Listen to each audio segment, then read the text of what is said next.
Le point d'achoppement dans le procès Martinez-Zogo, actuellement en cours devant le tribunal militaire à Yaoundé, est la question de l'accès au dossier de procédure par les avocats confondus. D'emblée, par dossier de procédure, il faut entendre tous les éléments de l'affaire Martinez-Zogo, dont les conclusions et pièces des parties, les courriers adressés par le juge, les convocations et les procès-verbaux des auditions et audiences. Dans cette affaire, dès la première audience de ce procès, le 25 mars 2024, les avocats de tous les bords, défense, partie civile et État du Cameroun, avaient sollicité l'accès à ce dossier.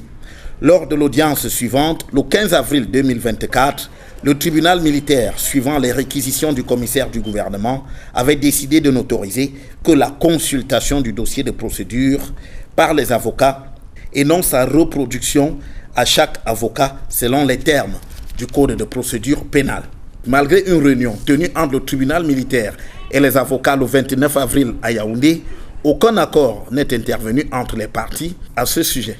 De la sorte, à l'audience du 6 mai 2024, cette question a monopolisé les débats tout au long des 4 heures qu'a duré cette audience.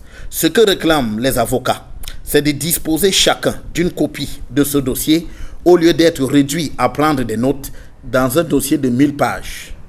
Cela pour mieux organiser la défense de leurs clients qui, pour certains, encourent la peine de mort.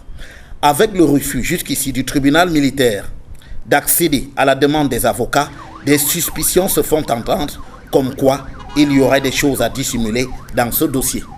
L'audience du 27 mai prochain reviendra encore sur cette question lancinante du procès de l'affaire Martinez-Zogo.